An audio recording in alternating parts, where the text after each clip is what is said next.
Bien, vamos empezando viendo las pruebas de módulos y en particular nos vamos a enfocar en los que son las pruebas de integración, ¿no? A ver, dentro de las pruebas unitarias, digamos, no vamos a ver ninguna técnica específica porque, como les decía, son pruebas súper técnicas, digamos, bajadas de detalle, que ejecutan los equipos de desarrollo, la verificación unitaria. Muchas veces ese tipo de pruebas se automatiza, o sea, también se desarrollan pruebas que permiten automatizar los casos de prueba unitarios. Y bueno, realmente no vale la pena entrar en detalle en ese tipo de pruebas porque justamente es como parte de la fase de desarrollo. Lo que son pruebas de módulos, lo que me interesa, que dentro de las pruebas de módulos me interesa contarles diferentes estrategias que se pueden seguir para realizar una prueba de integración, ¿no? Como les decía, ¿no? En las pruebas unitarias, en realidad lo que se hace es, se prueba unitariamente cada uno de los módulos, o sea, yo ya probé. Imagínense que yo estoy en una etapa donde cada uno de estos módulos, de forma independiente, los probé unitariamente y pasaron las pruebas, ¿tá? Esa fase ya sucedió. Entonces ahora lo que yo tengo que probar es cada una de estas rayitas que ven acá, que es, bueno, cómo se integran, cómo se vinculan, cómo se relacionan estos componentes que yo ya probé unitariamente. Entonces el foco es justamente eso, el foco de las pruebas de integración es probar que estas relaciones que existen, estas interconexiones que existen entre los módulos, funcionan correctamente. Bien. Acá en realidad este dibujo lo que implica es que, bueno, como dice ahí, ¿no? Que el módulo A va a hacer uso del módulo B, C y D, el módulo B va a hacer uso del módulo E y F, y el módulo D va a hacer uso del módulo G, ¿no? O sea, va a hacer uso significa que va a consumir, digamos, determinadas operaciones que están implementadas en esos módulos. Esto imagínense que es como un diagrama de diseño de súper alto nivel, ¿no?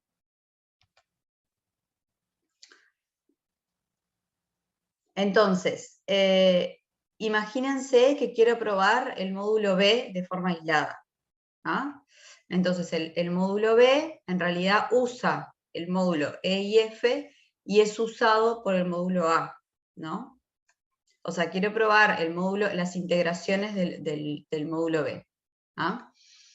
Entonces, como el módulo B es usado por el módulo A, en este caso lo que se hace es, se simula la llamada del módulo A al B. ¿Por qué? Porque recuerden que lo que yo quiero probar es justamente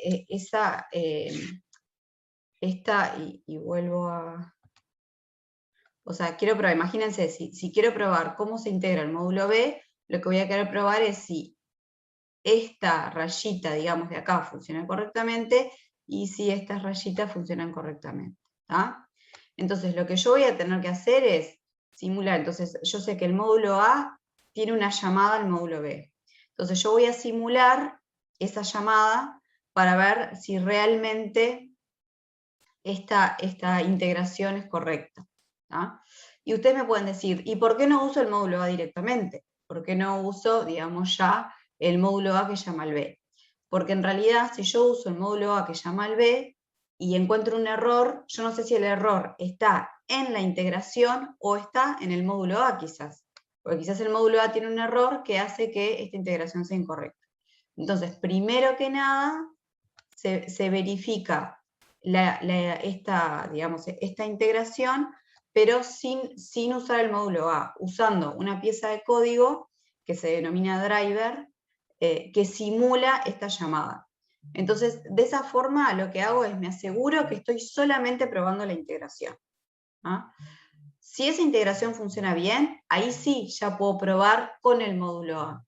Porque yo ya estoy segura que la integración funciona bien, entonces ya pruebo que la llamada la haga el propio módulo A. ¿Ah? Vuelvo a repetir por las dudas.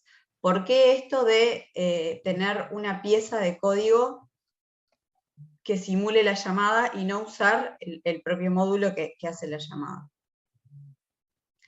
Recuerden, el objetivo es probar esta rayita, entonces yo lo que voy a hacer es usar una pieza de código, que como les decía se denomina driver, que simula esta llamada. Si eso funciona correctamente, entonces en ese momento puedo integrar el módulo A y probar la integración completa, ¿no? Y lo mismo sucede, ahora probé esta parte y ahora tengo que probar cómo el B llama a el módulo E y F. ¿tá? Y en ese caso va a ser lo mismo, no voy a llamar directamente al módulo E y F, sino que voy a llamar a piezas de código que simulen el comportamiento del E y F.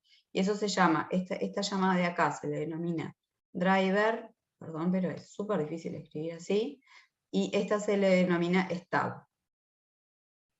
¿Ah?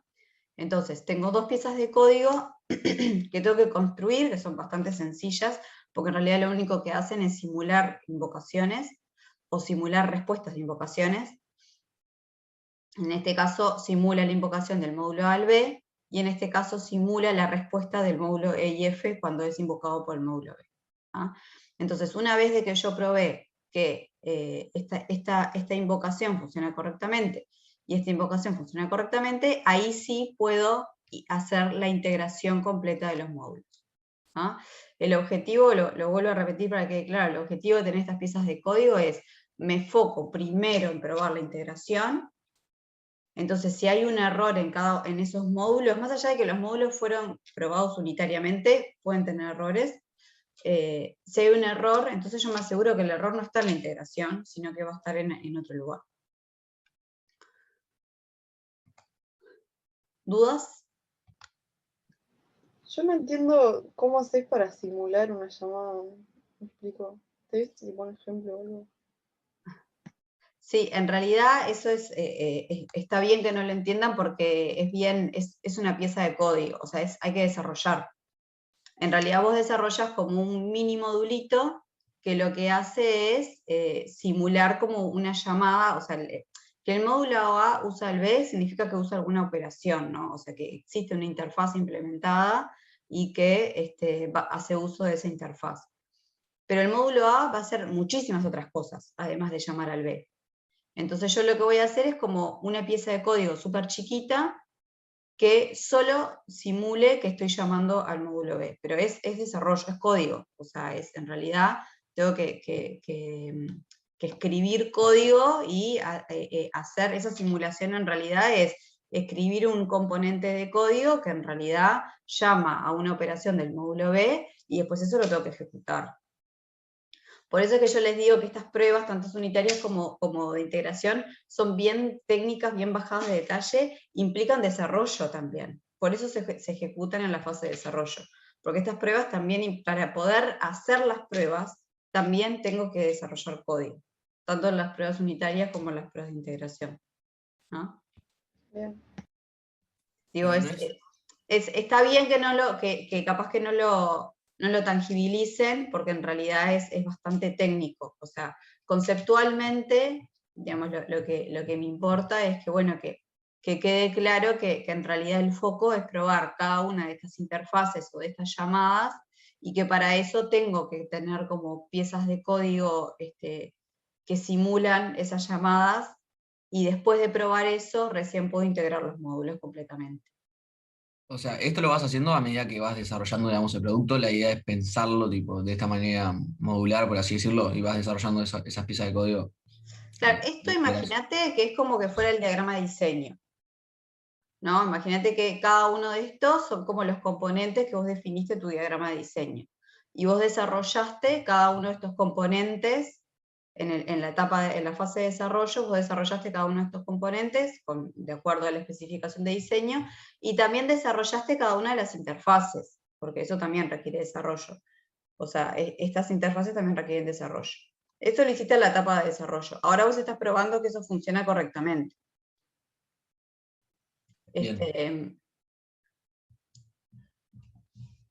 Pero, Yo tengo una pregunta. sí.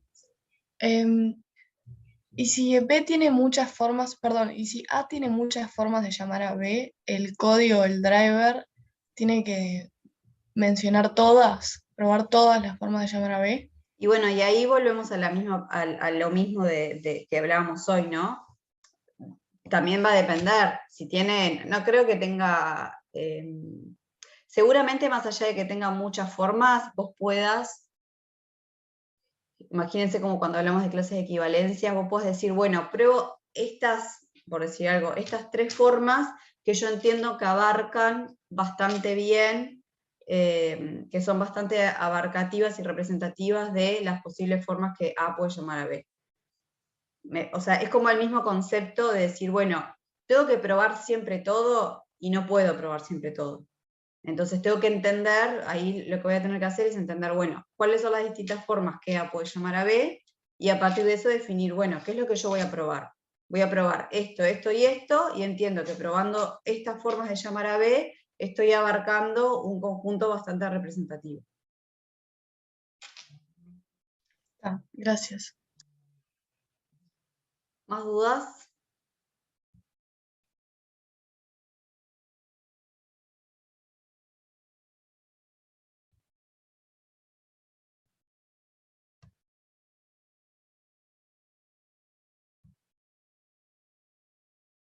Bueno, y acá, vieron, tienen como claramente especificado, bueno, cuando es un driver que simula la invocación a un módulo, y el stub en realidad simula como, digamos, simula la respuesta a una invocación, ¿no?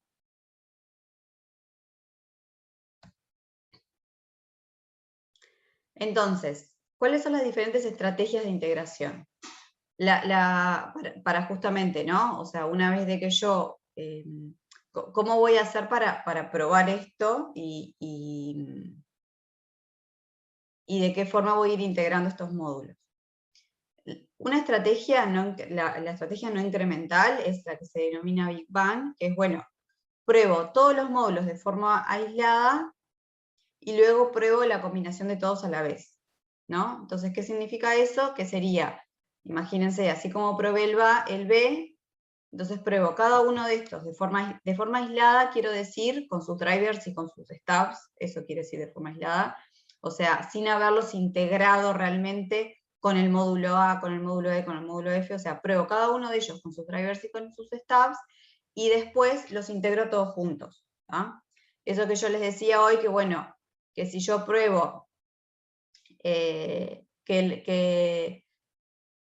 la invocación al B simulada por el A es correcta, entonces ya puedo integrar el A, no sería, o sea, pruebo el B con sus invocaciones, pruebo el A con sus invocaciones, pruebo el C, o sea, pruebo cada uno con sus drivers y con sus stubs, y después los integro todos juntos. Por eso se denomina no incremental o Big Bang, porque la integración real, digamos, se hace de una vez.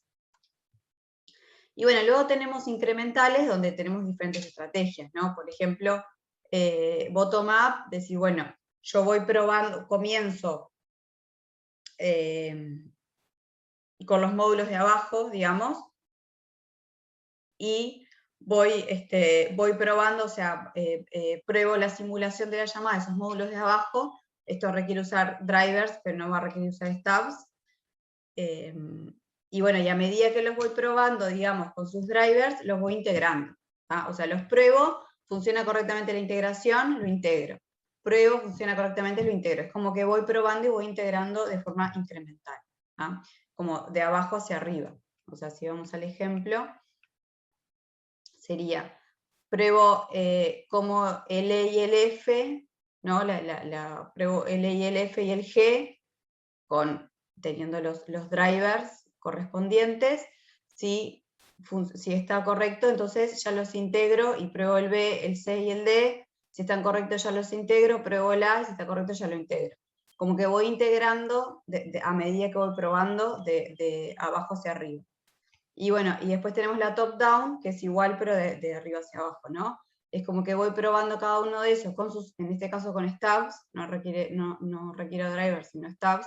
Voy probando de arriba hacia abajo con esas piezas de código, y a medida que voy, digamos, obteniendo buenos resultados, ya los voy integrando. ¿Ah?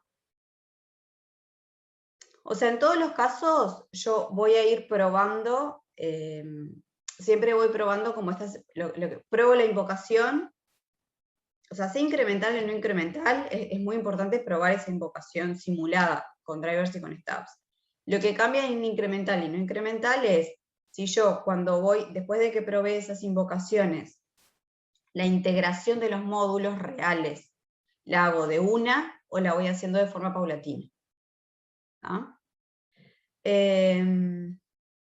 Bueno, esta sándwich en realidad es, bueno, por lo que, o sea, como que no tiene un criterio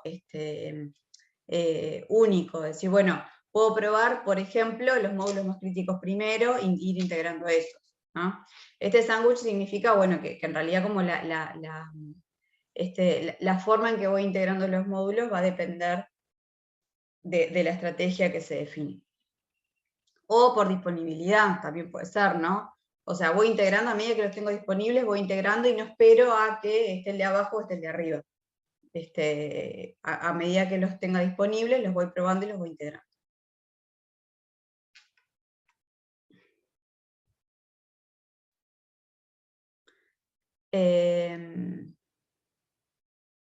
Bien, ¿qué diferencia tiene entre el no incremental e incremental?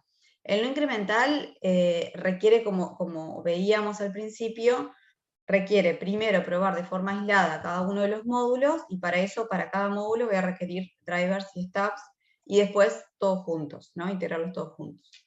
Entonces, esto puede requerir mayor trabajo, porque en realidad si yo tengo una estrategia, por ejemplo, o top-down o bottom-up, voy a requerir o drivers o stubs.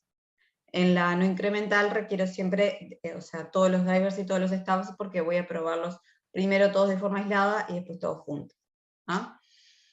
En un no incremental detecto más tardíamente los errores de interfaces y o suposiciones incorrectas entre módulos, ya que se integran al final. O sea, es lo que decíamos, ¿no? Es como que los integro todos juntos al final, entonces recién en ese momento me voy a dar cuenta si hay algún error derivado de la integración de esos módulos. ¿Ah? Si yo lo voy haciendo de forma paulatina, a medida que voy integrando, ya voy a ir detectando esos defectos. Es más difícil encontrar la falta que provocó la falla en una no incremental, porque imagínense, ¿no? Yo tengo 10 módulos y los integro todos a la vez. Hay una falla. ¿En cuál de los 10 módulos que integré estará la falla? En cambio, si lo hago incremental y voy integrando de a 2, de a 3 módulos, bueno, yo sé que si hay una falla, la falla está en esos 2 o 3 módulos que integré y no tengo que buscar en los 10. Y bueno, en una estrategia incremental, también como que voy probando mucho más, ¿no? Porque en realidad, cada vez que voy integrando un nuevo módulo, en definitiva, termino probando los módulos que ya integré también, porque también los voy a estar llamando. O sea, también voy a estar probando cómo llamo esos módulos que ya integré. Entonces, en definitiva, termina siendo un testeo más exhaustivo.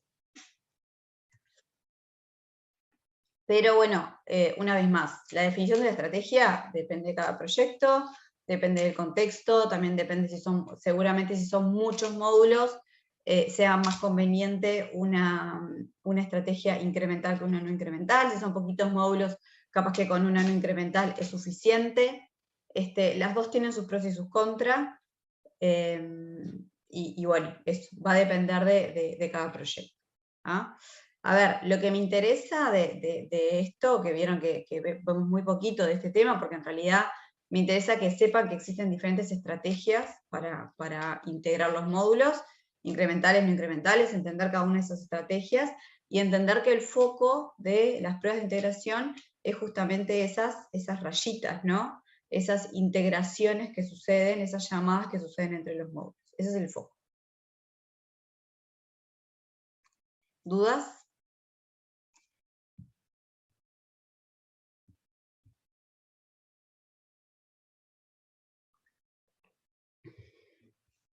Bien. Entonces luego nos quedan, pasamos por las pruebas unitarias, pasamos por las pruebas de integración, que lo que decíamos, esas pruebas son como bien técnicas y las ejecuta el equipo de desarrollo, requieren desarrollo de código.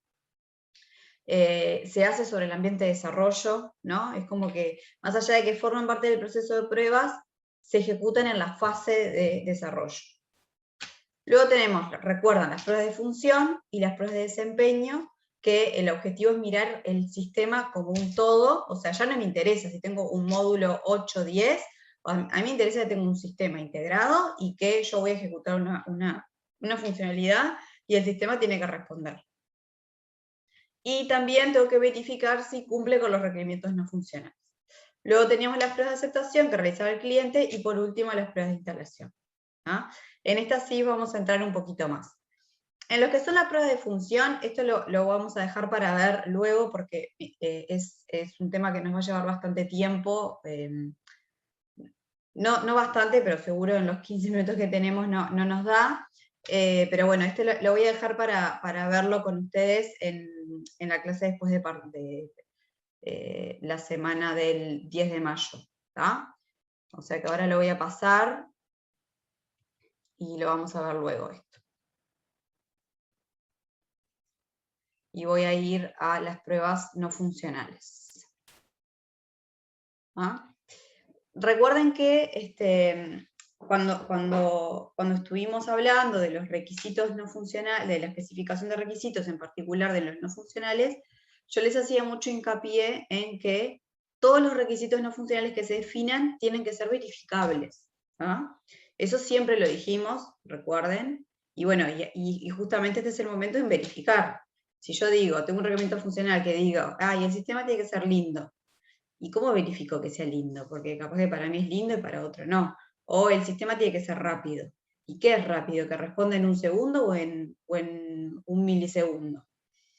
Entonces, acá es donde realmente, si yo no logré una buena especificación de requisitos no funcionales, es donde la voy a sufrir, porque voy a tener que verificar ese requisito no funcional que no quedó bien especificado, ¿no?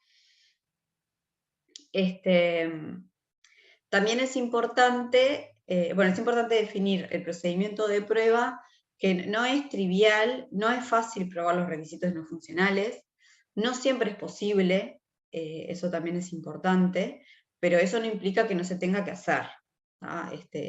Es mucho más costoso probar un requisito no funcional que un funcional. Imagínense, ¿cómo hago para probar como un requerimiento de carga o de estrés que simule, no sé, miles de usuarios conectados a la vez? Hay herramientas, hay formas de hacerlo, pero no es tan fácil como ir y probar un alta de un cliente. Requiere un esfuerzo y una preparación importante, y muchas veces eso requiere de software y hardware específicamente dedicado para eso, ¿no? Entonces, ¿cómo voy a hacer el procedimiento de prueba? Muy importante, tiene que estar especificado. ¿Cómo voy a aceptarlo? Que eso también es parte de lo que decimos de que sea verificable y que sea medible, ¿no? Lo acepto si cumple, por ejemplo, en el 90% de los casos de prueba cumple con el tiempo de respuesta que fue determinado. O sea, tiene que estar claro en qué momento se acepta el requerimiento no funcional o no. Y las características del ambiente. Esto no es menor. ¿Por qué? Porque recuerden que dijimos que las pruebas de no funcionales se ejecutan en un ambiente de pruebas. Pero después el usuario va a usar un ambiente productivo, que no es el mismo que el de pruebas.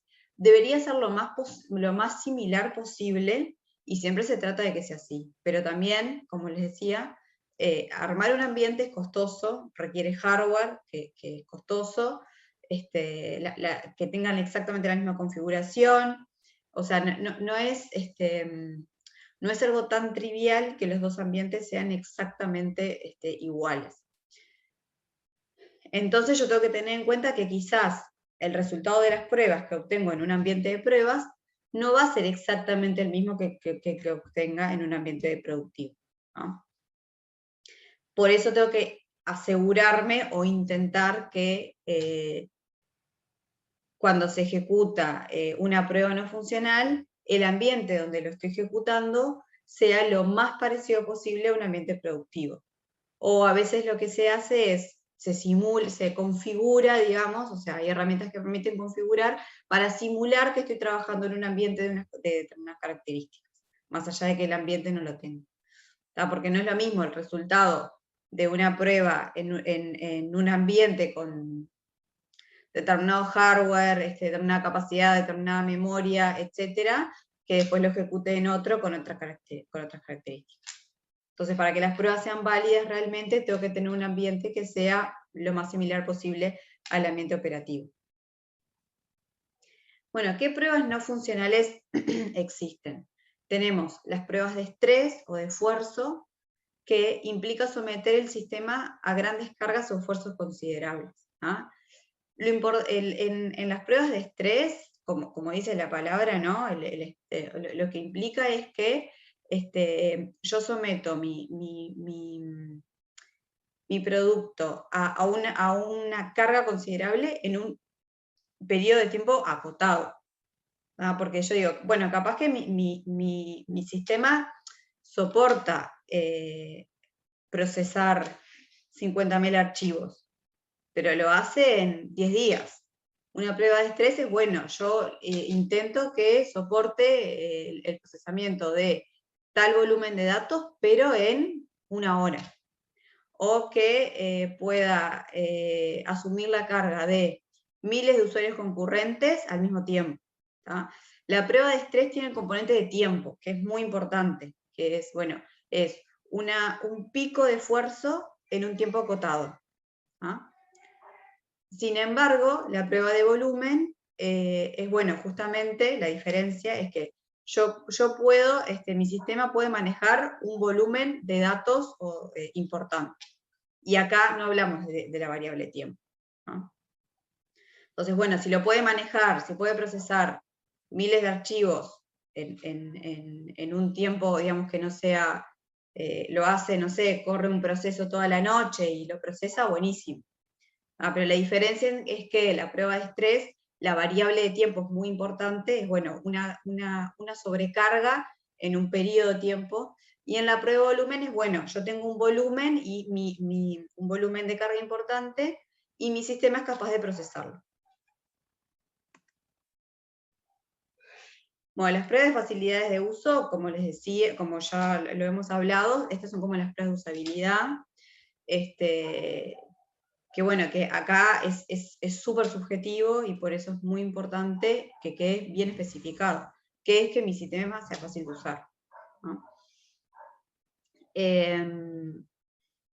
Es un aspecto no funcional súper importante, puede hacer que el sistema deje de usarse por esto. Capaz que el sistema cumple con todos los requerimientos, tiene todas las funcionalidades implementadas, pero cuando el usuario lo va a usar, no se siente cómodo, no encuentra cómo hacer las cosas, todo le resulta súper difícil, y hace, o sea, no cumplir con una buena usabilidad puede hacer que el sistema, más allá de que haya sido construido divinamente y perfectamente, no se use.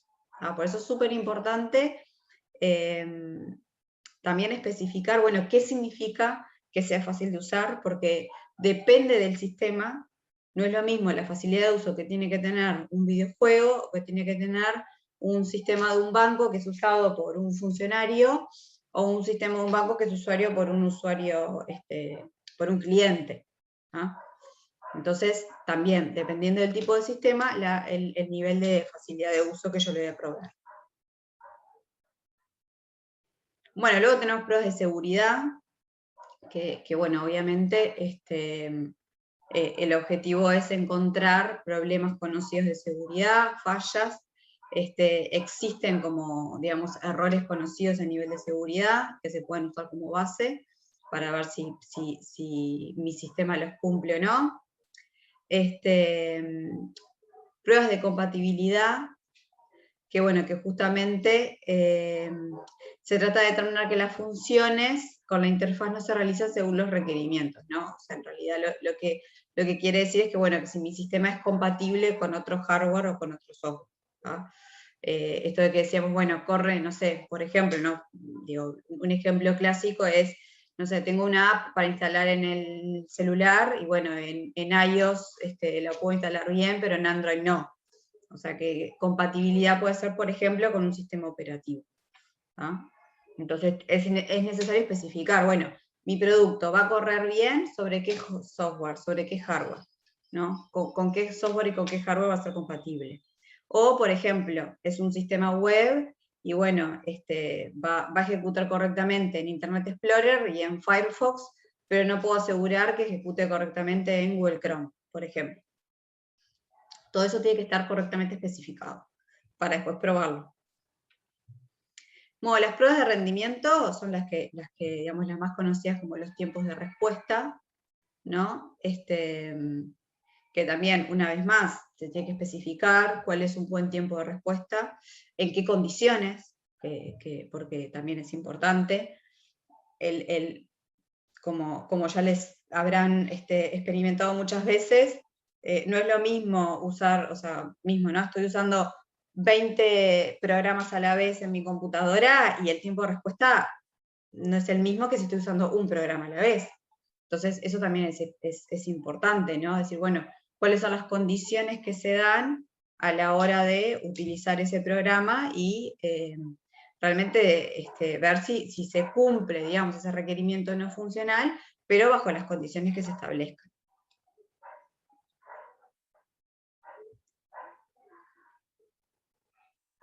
Bueno, pruebas de configuración, probar el sistema con distintas configuraciones de hardware y software. Pruebas de facilidad de instalación, probar diferentes formas de instalar el sistema, porque recuerden que el sistema no es que se va a instalar una única vez, sino que cada vez que yo libere una parte, o sea, recuerden que puedo estar trabajando, y lo más probable es que esté trabajando con un proceso de desarrollo incremental, ¿no? O sea, que voy liberando porciones del producto. Entonces, cada vez que voy a liberar una porción del producto, es una nueva instalación. Entonces, si yo no tengo una instalación sencilla y digamos, ya con un procedimiento acordado, me va a requerir mucho tiempo. Entonces, está bueno hacer pruebas para realmente verificar que es fácil y liberar nuevas versiones. Pruebas de recuperación, ¿no? O sea, simular o crear fallas para ver que si el sistema puede recuperarse. Esto habla de la robustez, ¿recuerdan? De que se pueda recuperar de una falla fácilmente. Que no es que quede, no sé, falla y me queda la pantalla azul y no sé qué hacer. Eso no debería suceder. Bueno, pruebas de confiabilidad, que bueno, recuerden que la confiabilidad era un atributo de calidad subjetivo. Es bastante difícil especificar este tipo de casos de prueba, porque justamente al ser subjetivo, bueno, ¿qué significa que mi sistema sea confiable? Pero bueno, pueden existir algunos requerimientos de confiabilidad específicos a cumplir y para eso hay que especificar los casos de prueba de forma muy cuidadosa. Bueno, pruebas de documentación, verificar que la documentación coincida con, o sea, sea consistente con lo que hace el sistema, porque si esa documentación yo después la voy a usar, la van a usar mis usuarios, y le doy una documentación que está vieja, que está obsoleta, que está mal, no tiene mucho sentido. ¿Ah?